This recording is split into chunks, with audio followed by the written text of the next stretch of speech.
As an athlete, it was all about the 1%, and it was that pillow I took from home to sleep with.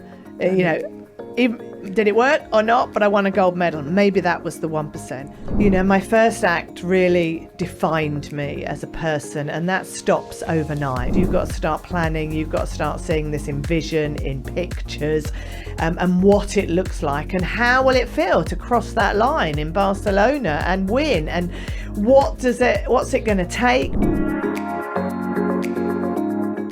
Before we start our conversation, we must thank our sponsors, Absolute Collagen, the fuss-free, glow-getting collagen supplement that helps women like us to redefine the second act as the best part. Hello and welcome to Second Act, the podcast and community for women in midlife who refuse to fade into the background. I'm your host, Ateh Jewel, and I'll be speaking to celebrity guests about the moment they knew they were in their second act and how they're changing the game in their next one.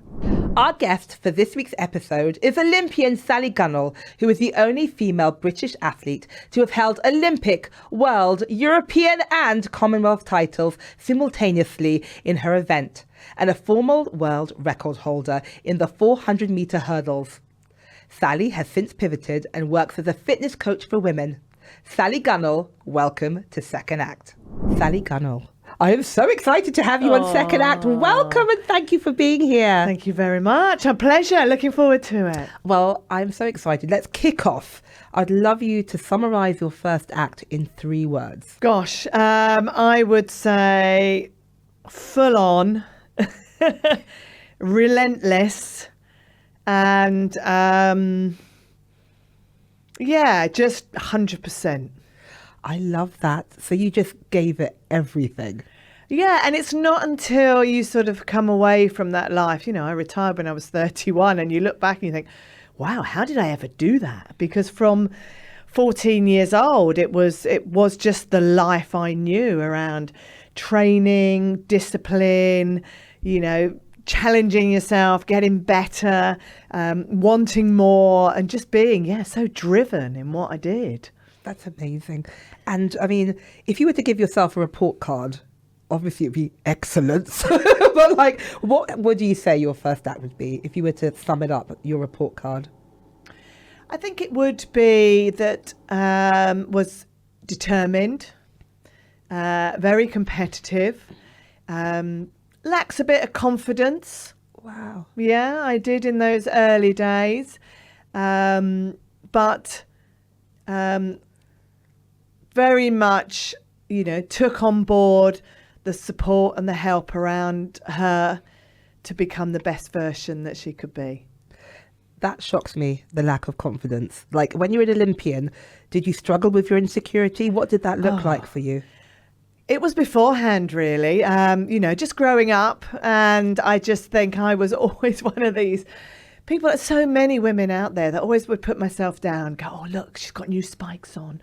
She's 6 foot tall and there's me only 5'5.5". She looks amazing. And I would spend my whole life for many, many years. And I had a certain amount of success, but to go to that next level, to be the best in the world, I had to find that confidence, and I had to overcome that, and that was about asking for help, getting somebody in that could go, you know what, you deserve it, you're talented enough, you've got what it takes, and you've got to find that belief. And that was the difference. And I only really found that out probably a year before winning that Olympic gold medal and going on to those other championships afterwards. And it seems silly now, doesn't it, that that did get in the way, and I had to learn real good techniques to be able to go, come on, get yourself out there, you can do this.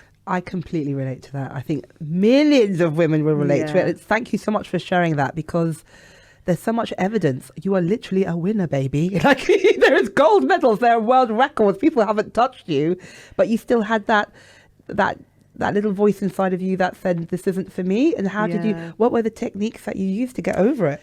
Yeah, I think it's, it is all around belief and your own ability. But I always say that, everybody out there, we all have this this inner voice, don't we? And it is that little voice that we have to overcome. And it is always that voice that goes, gosh, I've got so many emails today, or can I really do this? Or it's going to take so much time. And I think as women, we always put ourselves down. We always put ourselves on the back foot. And I think that is what I had done for many years. And when I worked with this guy, you know, sports psychologist, and I think back in my day, there wasn't many sports psychologists, and I think it's brilliant that so many people go out and get that help and work with them now. But he used to say, you know, do you visualize? Do you see yourself being successful? And I was like, oh, no, that's a really, really scary place. And I think we often do that in life. If there's something that might be a bit painful, might be a bit challenging, we're very good at blocking it out, aren't we? And go, you know, and what I used to do back then, I might sit on my bed the night before a race and go through it. And that was it. And he just said, no, you know, we've got 12 months. You've got to start planning. You've got to start seeing this in vision, in pictures, and what it looks like. And how will it feel to cross that line in Barcelona and win? And what's it going to take? What does that mean to your family, your coach, your team around you?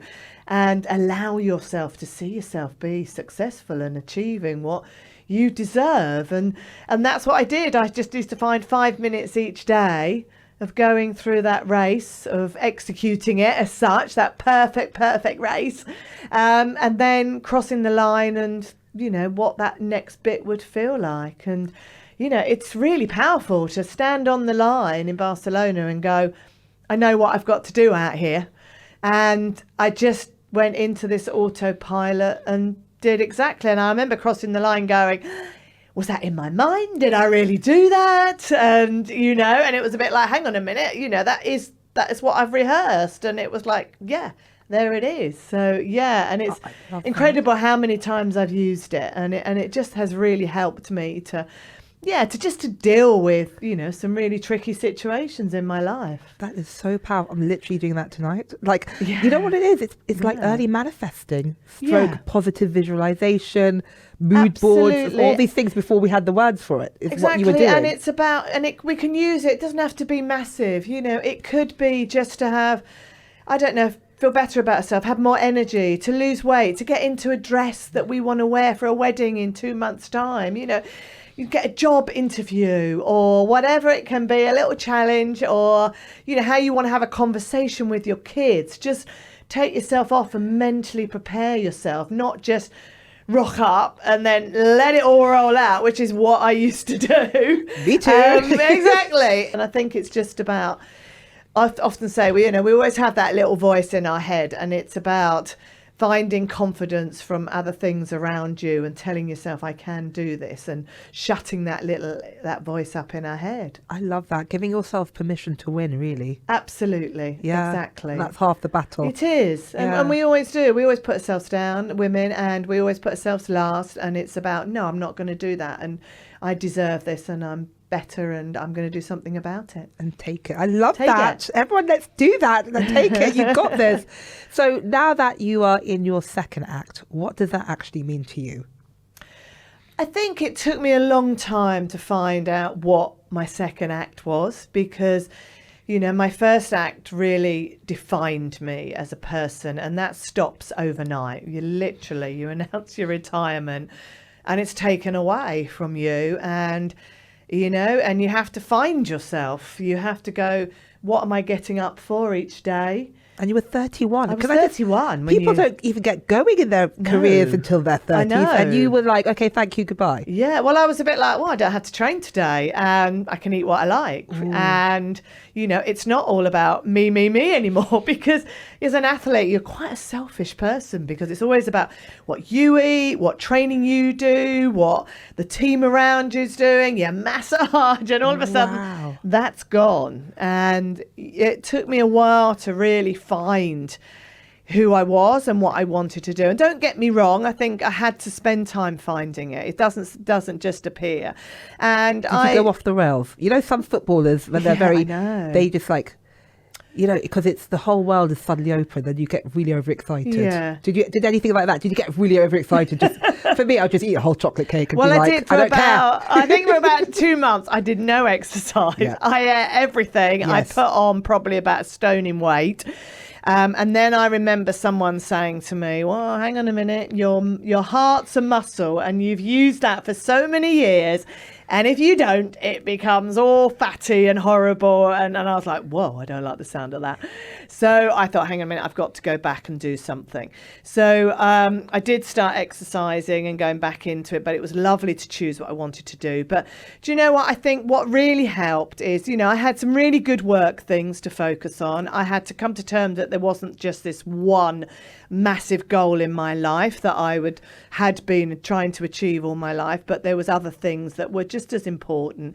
And I actually fell pregnant almost straight away, which I didn't think this body would be able to do after, you know, all those years of abuse, as I often say, with training. And I think that helped me change my focus on, it's not all about you. You got to look after this thing now. Motherhood does that. Exactly. And I think that really helped, and that came along at a great time. But I think the second half really helped me when I was able to start helping other people, you know, because I just think I learned so much about what drove me, what my mental health was about, my focus and the mental side of it. And I was like, God, if I can just pass that on and help other people. And I think that's when, you know, after a few years, and I started then doing my speaking and working with other people to get them fit and healthy and positive. That's when I felt like my second act came in. So what was the moment? It wasn't the 31 retiring. Was it getting into being of service, helping and pivoting in your life? What was it? I didn't. I do a lot of sort of speaking on stage in front of big organisations, big audiences, and I didn't do it for years because I thought I can't do that. Scared of doing that. And then after probably about 5 or 6 years after retirement, and it was just someone saying, people want to know your story.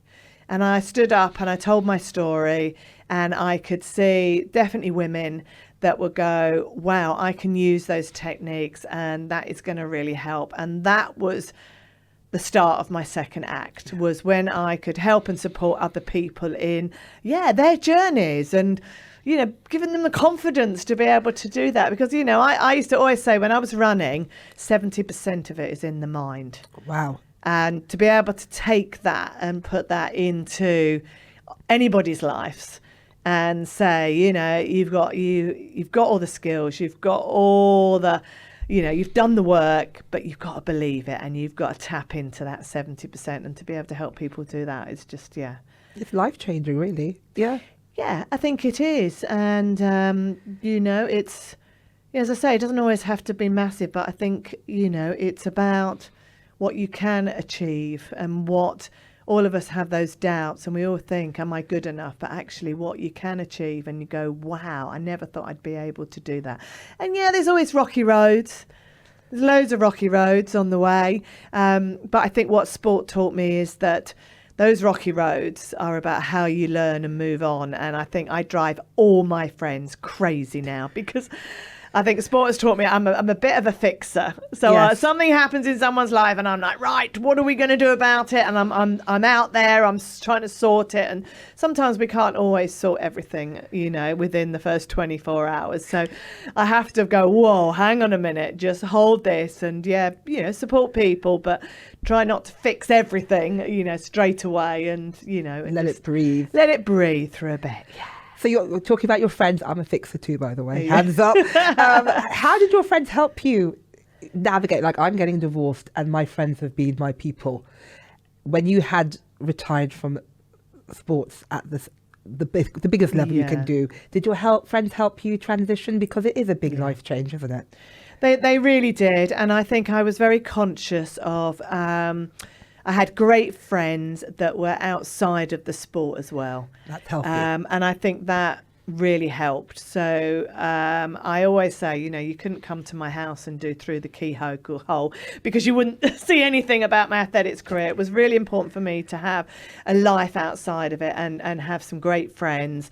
And a lot of my friends now are, from having children and gone back a long time, probably 27, 28 years, real close friends. And they bring you back down to earth, and I think I've got a husband and family that have brought me back down to earth all the time and just go, hang on a minute, grounding. You're there, don't go up here at this level, put yourself back down. And I think that has been really important. And do you have any close friends from your sporting days? Because it is a wild bubble, isn't it? Oh gosh, of course we do. We've gone through a lot, Linford Christie, Colin Jackson, Denise, Michelle Griffiths, Michelle, who was on the exactly. podcast. They were sort of just coming into the sport as I was sort of leaving, Michelle and Denise. But Colin and Linford, we spent hour upon hour killing time before major championships, talking absolute rubbish, and helping each other. I love that. And when we meet each other, there is definitely an understanding and a bond. And, we don't meet up that often, but if we are at an event, we know that we've picked each other up. They've said to me the things I needed to hear before I went out that no one else could have told me. Because only you understand, and someone else who's been in that position. Yeah, you do. They like understand. Strange gladiators. Only you know what the arena is like. Well, I think people didn't really understand just how nervous it was and how, and all of us for many years didn't realise that all of us were sort of saying, God, why do we put ourselves through this? Why do we do this? And wish I was somewhere else. Why don't I leave a normal life? And I used to always think that I bet Linford and Colin don't think like that. And I think it's just me. But actually, before that Barcelona Olympics, they said, I feel the same. That's lovely. Reassuring. And that's what you want to hear. And it's normal, and it's about just going out there and doing the best that you can do. And I think it was just really important for that to happen. And, someone like Linford wins 2 days before you, and you go, right, he's done it. I can do it. And I'm not going to let him have all that glory out there. I love that for you. And I want you to spill the gossip. I know Denise and Michelle very well. I love them. Yeah, but who out of all that crew is the wildest off the tracks? Who did you have off the tracks? Who was the wildest? Who turned up? Who was the party animals? That's really tricky because, there was always people on the team they'd made the team. Did they get into finals? Probably not. But, the likes of Linford, Colin, John Regis, Roger Black, Chris Akabusi, I'm rolling them all out. We would party afterwards when we could. But we were, Linford and I were team captain. It was about leading from the top. It was about behaving yourself and doing what you needed to do. So, Colin was always the joker. I love that. Colin was always the cheeky one. Linford was always the controversial one. He would say stuff, and we were like, you don't really believe that, and getting us into real big, deep, arguments and discussions that lasted for hours and all sorts. But at the end of the day, we were very professional, but we would they all came to my wedding after Barcelona, all let their hair down, and, we had just the best few days, and it was just brilliant. So I love lovely. that. Yeah, I can see that. There was such a bond. It was such a team. In Barcelona, there was only 5 of us who won those gold medals. So, they were, a little group that had a bit of a bond, that understood each other of what we'd all been through, and wanted to keep it like that and make sure that none of us changed and kept our feet on the ground. And I think we all did that. National treasures is what I call you all. National treasures. Well, yeah, exactly. Yeah. I'll take that. Did you know that your skin's collagen has an expiry date? From your mid-20s, your body starts making less of it. And during menopause, that decline speeds up. What the hell? That means less skin elasticity, more fine lines, and a lot less oomph. That's why there's Absolute Collagen. It's skincare you drink, working from the inside to support your skin, so your glow isn't just painted on, it's built from within.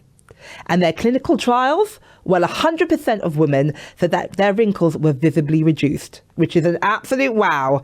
And that's why Absolute Collagen is the perfect partner for Second Act. They understand women in midlife because they've been there and want to help you look and feel your absolute best. So if you're curious, try the Absolute Collagen commitment and see what it does for you. Absolute Collagen is now available on 3 for 2 in Boots stores and at boots.com. Enjoy!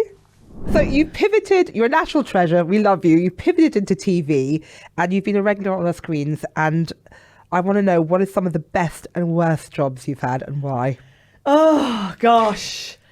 There's so many, isn't there? And as I always say, you know, there's some really challenging jobs that I don't know. I would work for the BBC doing the athletics, pouring rain, some cross country where you couldn't hear what people were saying in your headphones, you know what I mean? And going, why have I left my husband at home with 3 young kids and I'm here? Do you know, it was all of that sort of stuff. But all of those things, I don't know, were there for a reason and, you know, helped you and supported you and helped you develop. So there was lots of highs and lows. I mean, my high was interviewing Kelly Holmes after winning double in Athens and having to hand her a peanuts as soon as she finished in the 800 so she could get the protein levels in and back out for the 1500 heats a little bit later on. That was my job. Exactly. That was a really important job. So I love that. But do you know what? There were some really highs and lows, but I've loved what I've done. And I think what I love is that every day is different and I meet incredible people from all walks of life. And you can't beat the nerves of live TV or something like that. People talking in your ears and you can't really hear them. And it's like rubbing your tummy and your head at the same time. And people don't realise how much is going on. You have to focus and perform. But you're natural. Do you love it? I know. I do enjoy it. Yeah, I do enjoy it. So, yeah. So I would love to ask you, what has been your biggest misconception people have about exercising in midlife? You have exercised all your life. Yeah. Now you're in midlife. What is a misconception?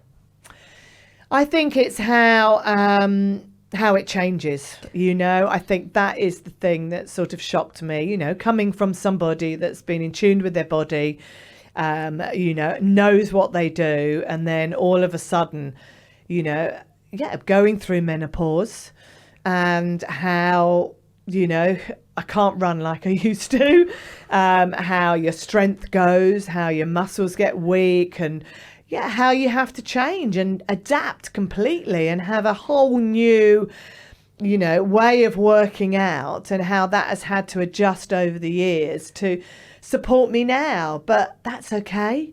You don't get frustrated because, like, so many people, I think people want to be 28 for their whole life, which is very dangerous in terms of their look or their body. Yeah. But you never get frustrated. You're like, this is where I am. I did. I think I went through in my 40s and coming into my 50s at going, what is going on, and understanding. But, you know, I'm late 50s now and I've enjoyed the journey. I've changed it in my mind. And I've gone, I'm not going to accept that this is it. I can't do what I want to do. It is just a new phase of my life. And I think, you know, maybe we talk about, this is my third act. Do you know what I mean? And it's like, what did I learn in my second act? And it's now like, do you know what? We can be strong, you know, physically, and what that does for you mentally. And the bit that I love now is I'm just fascinated. You know, when I ran in my first act, it was about how good can I get this body? You know, and I loved all those little 1%, all those little tweaks, all the bits and the information. I digested it, and that's what drove me. My third act now is about, God, you know, this is a challenge. I love, what can I do physically to keep myself strong and mobile and active and, you know, deal with anxiety and pressure and as we age. And that is the bit that is fascinating me now. And I think it's a journey I'm on with lots of people, and I love that. And there's lots of positives of what we can do at this point in our lives. And I'm just driven to what this next bit looks like. I love that. You can see, I was talking to you off camera before about the Olympic light in the eye. I see it with you, Denise, Michelle, where you just switch on it. It's all about the challenge, and it's never looking back. It's always looking forward. Would you say that's true? Absolutely. Yeah. I very rarely look back. It is about that's happened and that's okay. And it's about learning from those situations and learning. And that's why those things happen, and making sure it doesn't happen again, or what is a better version to be able to do with this, and always moving forward. And I'm just at that. I'm excited about life now, of just what's going on in my life and what the next 10 years looks like. And I think it's a great place to get into, and there are lots of challenges and new things, and I'm going through lots of friends that are got health problems, and it's a sniper alley they call it, and I can see this happening around us, and it's about why is this happening, and what can we put in place so we can help support people and try and prevent things from happening, and as we age as well. And we are all in a situation where my parents are in their 90s. I'm very lucky to have my parents in my 90s, but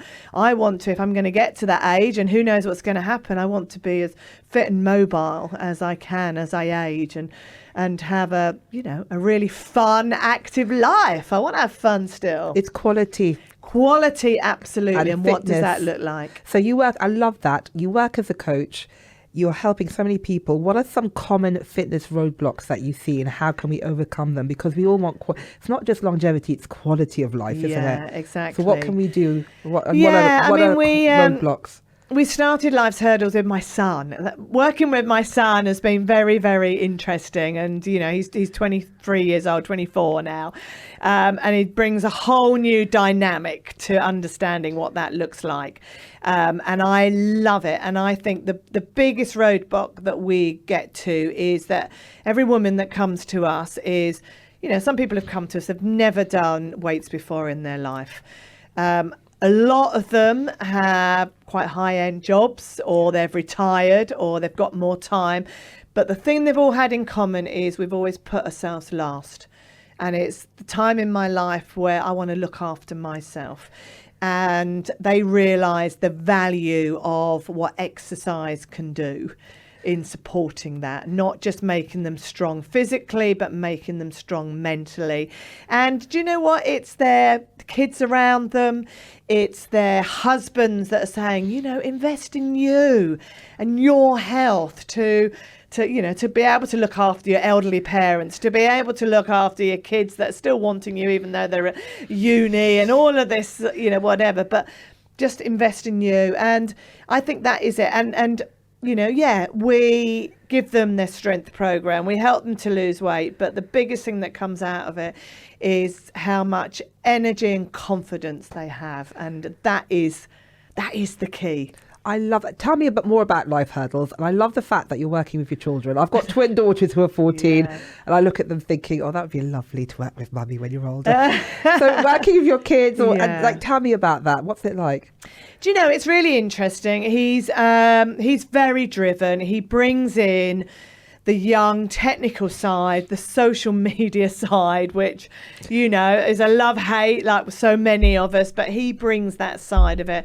He's got a lot of energy, which is brilliant. I love much more the touchy-feely, chatty, I love my hurdlers. They call them I didn't come up with that name, but all my ladies are called hurdlers. I love that side, and it's the personal bit, and it's the accountability bit that we're so good at. It's not community. Just community. Honestly, we have live workouts. They see us both on.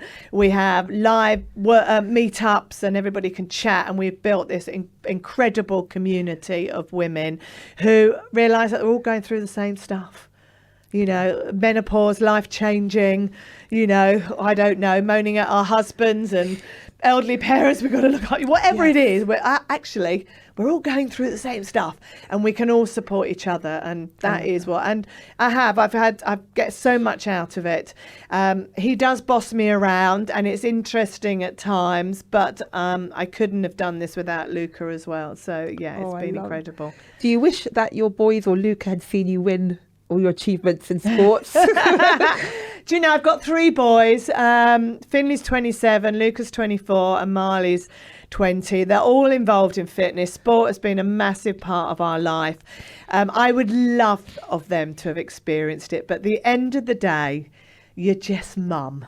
And that I sometimes think, do they really know what I did achieve? And do you know what? It doesn't really matter. You are just mum, and they've got used to, just people staring at you in the road or looking, double taking, and all of these sorts of things. It's just normal, and I just love that. And do you know what, we all went and played paddle the other day, and I think they were actually quite impressed with me, because this competitive edge was still in there, and it came out. And for your eldest son to go, well done mum, you actually played really well, and I was like, I'll take that any day. I love that. I completely relate. It doesn't matter how cool you are. Even Madonna's kids probably give her side eye, don't they? Yeah, exactly. It doesn't matter. You're an Olympic gold medalist. You're Madonna. You're still like, all right, mum. Yeah, you're just the same. You're just mum. You're just mum. I love that. But tell me about, you mentioned about for the 1% improvements. Yeah. I love that, because I'm such a perfectionist. Yeah. All or nothing, and I think that can really hold me back. So what is 1% improvement? It does. I mean, as an athlete, it was all about the 1%, and it was that pillow I took from home to sleep with. Even, did it work or not? But I won a gold medal. Maybe that was the 1%, and that was really important. And I think now the 1% to me are, the things that I highlight in my life around, trying to get a good night's sleep, and it's not easy, especially when it's hot, or you're going through, hot sweats or whatever else.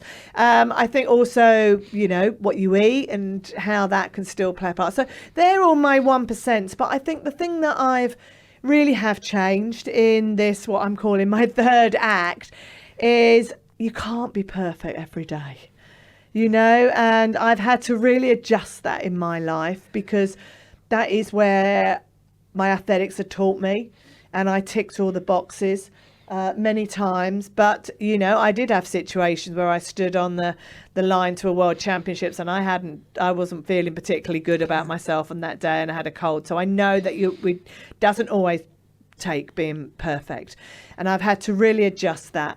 But what I do learn is that some days I have what I call my red days, but if I can make that red day into an amber day. Oh, so red is bad. Like you're not. Red is like, we do have our red days. Naming it is very powerful as well. And I think my red days are when you do no exercise, you eat absolute rubbish, you're not in a great place. But is there something I can do in that day that can change it into an amber? And that could be have a conversation with my friend, moan about everything, just open up.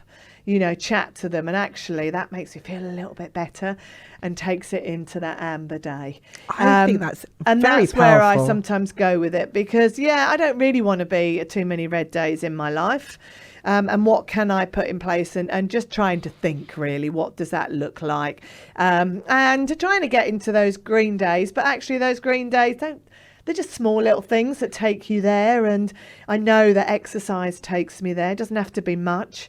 I think that's one of the things I've learned when we do exercise as we age, is that actually, a small workout of doing in a gym or with some weights that you can do in your front lounge for 20 minutes can make such a difference with our strength and what that does to our muscles and to our mind and things like that. And I think it's just those small bits that add up. I love that. So exercise takes you to, can I just say, I love the green, amber, red, because sometimes you can just wallow in it, can't you? And by even saying that, it gives you permission to get yourself out or to try and do something to help. It just says, okay, what am I going to take to get to an amber? Or if I'm finding myself in a bit of an amber middle day, what could I do to go and get myself into a green? And actually, often to get myself from an amber into green is just going to get some steps. Do you know Okay. what I mean? I just think walking is the best thing that we could do in life. And so often our lives are very sedentary, aren't they? And we're stuck at our computer. But how can we get 8,000 steps and add that up over the day? And, what does that look like? And I think that can make such a big difference as well. My friend Laura, she gave me some great advice. Her Irish granny, said every day have a cup of tea in your garden first thing in the morning. Lovely. And Bit of grounding. I do that. Walk outside, barefoot. In the garden, cup of tea. In the garden, whatever, cup of coffee, cup of tea, and just take in. And I think that's another thing that, sport always taught me to move on to the next thing, never reflect. And I think something that I've done in my next part of my life is just appreciate things around you a little bit more. It's not always about being on this conveyor belt and moving on. Sometimes it is just about doing little things like that in the morning can make such a difference. And it only takes 5 minutes. I love that. And, my big thing is put the kettle on, do a few squats, do a few press ups in your kitchen, whatever it may be, a little tricep dip on your sofa. Before you know it, you've done 5-10 minutes of exercise. And did that every day, you'll be changed. It adds up, doesn't it? It all adds up. So, as you know, I love that. I'm doing that. Kettle, squats and dips. Kettle on. As your body changes in midlife, which can be such a challenge mentally, physically, in every single way, what, in terms of diet and exercise and keeping consistent, that our listeners can prioritise? So, like you said, little and often, but is there anything that would really help with the menopause as well? What can they do?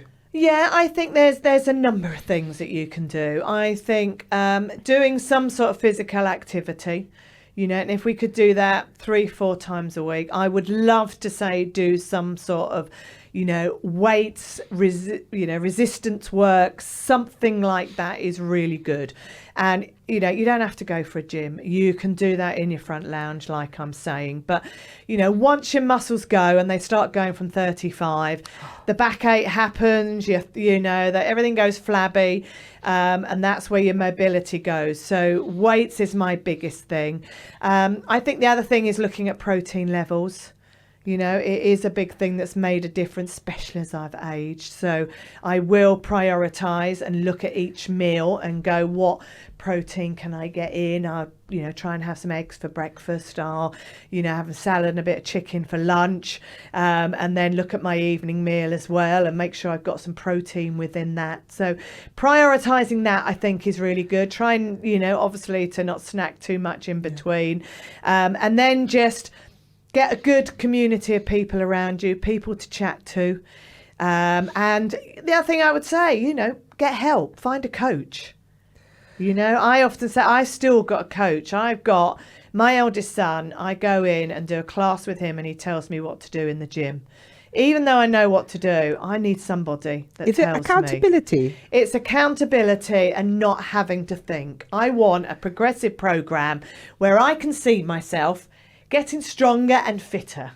And I want somebody to make that for me and to encourage me. And it is that accountability. And, I've always had a coach, still got a coach. I love you made your coach. Yeah, exactly. And I think people don't. They try and do it on their own. And I think it's hard on their own. So I completely agree. And do it with friends as well. I think that really helps. And I often do like a little challenge. I think, a lot of my ladies might do a charity walk or a charity 5K or, something like that just helps, and do it with your friends. I think that really helps as well. I love that. I'm like, we were talking, I've lost 7 stone.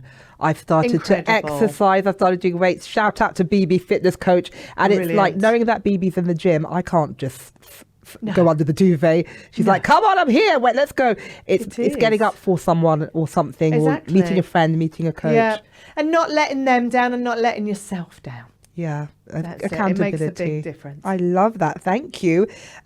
You've been very open about the menopause, and I'm so happy about that. I'm part of Menopause Mandate. Brilliant. Our mothers, our grannies never had these conversations. No, it not was at shameful. all. It was secret. Do you feel like you've come out on the other side? Is it an ongoing challenge? And what was it like for you? Yeah, I think it was, quite a shock in that, what was happening. And I didn't know I was going through the menopause because we're now talking about it. And when I look back, I was it was during sort of COVID, and I now realise, why was I so anxious about standing on stage or driving my car up the motorway, which I never used to be. And, my eyes were swelling up. I was getting a rash on my chest. Never knew any of that was associated with it. So when finally everybody started talking about, and I think, we need to talk about it. And I think that is what's so great about where we're all going through. Everybody has a different story. And I think it's respecting that, and not, HRT is for some, but not for everybody. But the thing I've learned is how lifestyle things that you do can help support you through that journey. And how drinking lots of water, how sleep plays a major part in how you feel, and how we can highlight that. How, I knew if I was drinking too much wine at night time, like so many, that really doesn't help. And obviously how exercise as well has helped me. So I've loved, my body's changing. Let's embrace it. And what are the little things that I can put in place, and who can I ask, and where can I get that support to take me on to this next level, and appreciate some of the things it does give you. Like, I can say no now and not feel guilty. And I am much more outspoken than I used to be, and I rely on my friends much more than I used to.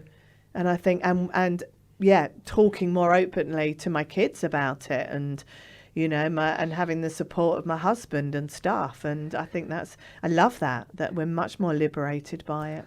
It's so delicious to be in this part of your life, isn't it? And that we are so lucky that it's not shameful. You're not hysterical. You're not all the things that people, when our mums and grannies and great grandmas were labelled. And there's help, and you can really, you can make yourself feel better. And it's okay. And I think back, my mum went through, when I was growing up at 14, a lot of mental health issues, and being able to say to her now, she was going through the menopause and never knew. And never knew what that was all about, and how she could have got so much help now. And she didn't get the help she needed. Didn't know, exactly, and in the right way. Yes. So, it's interesting. Well, bless her. Thank you. Thank you for making a new generation, like I've got daughters, and it's not on our watch. It's not going to happen again, is it? No. And you know what? It's quite, my working with my son Luca on what we do at Life's Hurdle, he knows everything about the menopause, and because all of our ladies are going through it, or have been through it, or coming back from breast cancer or whatever, or illness. And it's quite enlightening to have a 24-year-old, and I think this is really important, that we engage our kids in what does happen, and this is the generation that we can. And this is how we change the world, when the young men and the young women, we are all working together. This is this is how we change the world. So well done. You're 58 now. You look amazing. You are strong. You are doing such good work. I don't know about that, but I'm trying. What do your 50s mean to you? I've actually enjoyed my 50s. There's been lots of changes, I think, just work-wise, and what I value in life. And I guess, the changes that have gone on in my body in my 50s. But I've, again, learned to find the positives, and to embrace it, and to actually go, why... Let's move on. Let's accept it, what's happened in your life, and embrace it, and find the good things, and get out there and share it. So, I've loved it. And I don't know, you're never going to have that body that I used to have. And I've had 3 lovely kids, so this tummy's never going to be flat again. And I think, do you know what? That's okay. Yeah. And I am much more of a natural person. And I'm just going to embrace it and go with it. And I love having the strength that has come across me in my 50s to be able to do that. I love that. I tell my girls, if you want to make an omelette, you've got to break some eggs. That's the price you pay. I love that. You're here, exactly. Yeah, exactly. There's a price to pay, and I pay it every time. I love you girls. And those 90s crop tops ain't coming back. But no, exactly. These stretch marks are because of you, and I love it. Exactly. And I'm lucky to have them. Thank you. Yes. Are you excited about turning 60? I am. I feel like each decade is a new challenge and a new opportunity, should I say. And I am one of these people that will prepare for it. I won't just go in going, oh gosh, this is all doom and gloom. I know that, it's going to be different and we've got new challenges, but I'm there to embrace those challenges. And whether that's, we've got all 4 of our parents, and my kids are very lucky to have their grandparents, but I know that's going to bring their own challenging. And I know, as I say, lots of our friends are having health issues or whatever, but I want the challenge to be able to support them, they be able to support us, and what that brings, and just appreciate, and carry on enjoying life. I think sometimes we forget what are the good things, and to have fun. And I still want to be able to have that glass of wine on a Friday night with my Chinese takeaway that I still love, and that's still important. And I want to have a right old giggle, and I'm going to make sure that I do. And you will. Yes, exactly. Your positive visualization. Yeah. So you married Mr. Big. Mr. Big. Almost. He's very small. Oh, 33 years ago. I know. What is the secret of a long, happy relationship? Wow. I think realizing that, you're on a journey together. There is always the ups and downs and the challenges.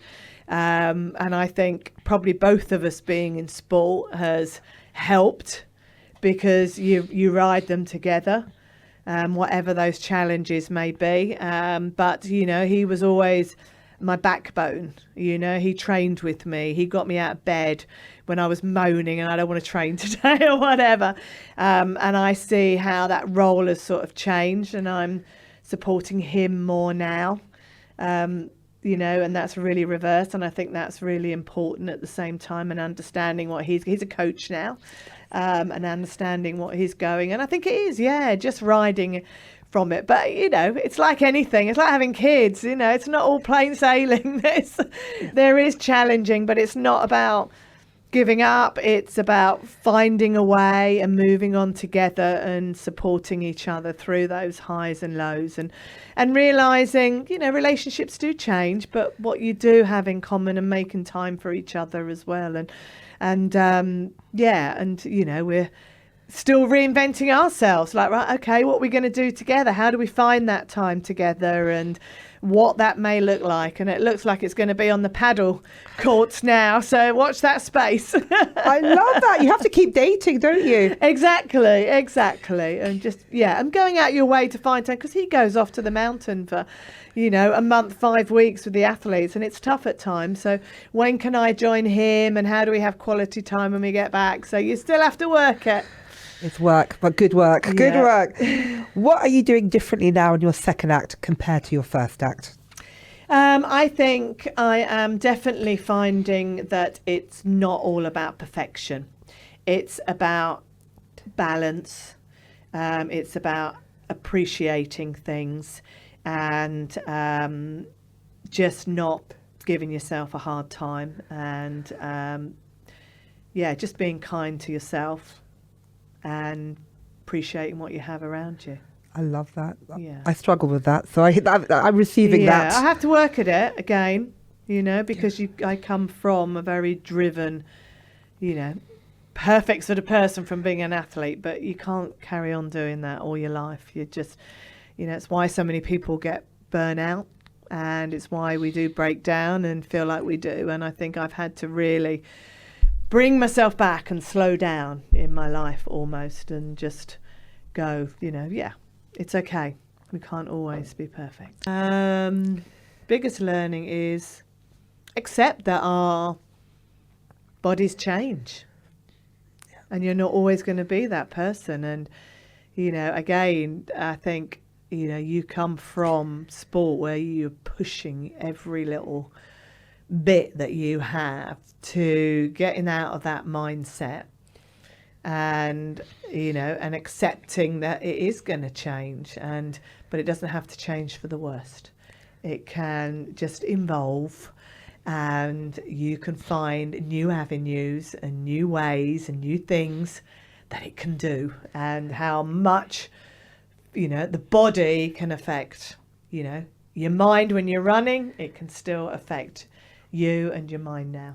I love that. And because I think so many people can get a bit Sunset Boulevard-y. You know, you can see in your living rooms, rewatching your wins or rewatching the highlights of your life and miss the beautiful moments of your new parts of your life. So I really love that. Well, I think it is. And we all go, oh, God, I can't do this like I used to be. My memory's going and all of those things. And of course, we're not going to be able to do what we could do in our 30s and 40s. And you know, but there's other new things that we can do. And I think there is a part of accepting it. And, but also what can we put in place to help support us? Yeah. It's a journey. If you could go back in time and give your younger self and also our listeners some advice from your second act, going back to Sally in her first act, what would you say? It has to be around the confidence. And I think I wished I'd seeked more help around that and asked for help around that confidence side. I think we never chatted when we were younger. We were that generation that kept everything in and we showed it as a weakness. And it wasn't until, I opened up and said, I can't do this on my own. I'm not mentally strong and I do struggle when I'm out there before a race and things like that. And I do need help. And I think I wish I'd been able to ask for that help when I was, 14, 15, 16, when, I was in the sport, I was okay, but I gave myself a hard time on many occasions. And I think it would have been nice to have somebody that I could have chatted to and just opened up to and had like a mentor, like, lots of people have now, or just, which I think people should realise just how important it is to have those conversations. I'm getting a bit weepy now because I read this quote saying that the best version of yourself is who you wished you could have had. And I think, Sally, you are the version that your 14-year-old probably really wanted or needed. Yeah, I think I probably did. Yeah, it was a tough time because, and especially, my mum went through her illness around that, and you had to grow up quick when you're 14, 15 and, never really having, somebody to be able to chat to around that time. And I wish I had. So, yeah. Oh, well, thank you so much. Thank you. I feel totally inspired. I'm going to be, and it's been such a wonderful time. And also just have to shout out, growing up watching you with your curls and coils, it gave me so much curl love. So thank you. And I never saw anyone who had beautiful curls and who rocked them, and that meant a lot to me as well. Thank you. I've learned to love the curl. Yes, it's good. It makes life a lot easier as well. Exactly. Lean in, love yourself, be fabulous, and thank you so much, Sally. Thank you so much. It's been wonderful. It's time for your second act, where we read emails and voice notes sent in by you, my wonderful listeners. This one is from Mitch. Hi Ateh, I'm 54 and my weight is all over the place. I feel like I'm eating the same amount every day, but I just feel completely demoralized and it's hard to keep motivated when I'm tying my self-worth to a number on the scale. Any advice? Sally, what do we think? I mean, I think, as we do go through menopause, we do tend to put on weight, and people sort of say, what's happening physically and all of those and your metabolism. But I think also it's the way we're feeling. If we're not having enough sleep, if we're not doing exercise, we're not in a great place. So we make bad decisions. And even though we say we're eating the same, but are we? We end up snacking a little bit too much. We might end up, having a little bit of a sweet tooth that develops, and it's a vicious circle almost. And that's why I think it's so important to go, right, okay, I am creeping up, I am putting that weight on, but I'm not going to accept it. There are things to do about it, and that's why highlighting how important sleep is, as hard as it is, creating a good sleeping environment. Because if we've had a good night's sleep, we go, I feel so much better. I want to go out and walk. I want to hit the gym. I want to do a little workout. I want to eat well. And, and that makes us do these good decisions in life. So that would be my biggest thing to say to her. Get moving, get out there, get your steps in or whatever, but try and work on that good night's sleep, and then get a good sort of like exercise program that you're doing something every day, and then it will start to, those small little changes will start to evolve. I love that. And also the tying your self-worth to the scale, we've all been there. But the number doesn't define you. No. It's how do you feel? Are you more energized? Do you feel Absolutely happier? Do you feel comfortable in your skin? Focus on that by doing those changes. Absolutely. And that's what we say to women, what is your why? What is your why in life? And we say your why needs to be, I've never been able to get in that dress for God knows, 5-10 years or whatever it is, or I want to be able to keep up with my grandchildren. Have your why and make it that sort of thing, not the scales. It's more about what you want to be able to do. In my head, I want to batty roll at my grandchildren's wedding. I want to be embarrassing grandma. They'll be like, go, and I'll be like, come on, and granny's like batty rolling in the corner. That is the vision. If you're out there all night giving it some. All night, everyone's like, there she goes. Yep. There she goes. She's 105 and she's batty rolling on the dance floor. I love it. That's my vision. Let's That's go. my why. So I'm lifting those weights because of that. Absolutely. Definitely. That's what I say. Thank you, Sally. And thank you so much and good luck. Thank you. Wonderful. Sally Gunnell, thank you so much for coming on Second Act. It was an absolute pleasure to speak to you. I am completely inspired. I am going to be vision boarding. I'm going to be sticking the kettle on, doing squats and doing some tricep curls and just living my best life. It was so inspiring speaking to you. Thank you so much for coming on and sharing your amazing journey on Second Act with all of us. Sally Gunnell, thank you. Thanks so much for listening. If you've got a dilemma or question you need answering, please email me at secondactpod@hellomagazine.com. And don't forget to rate us if you've enjoyed the show, and you can find all the best Second Act intel from our experts via the Hello Magazine website. And I'll see you next week. Bye.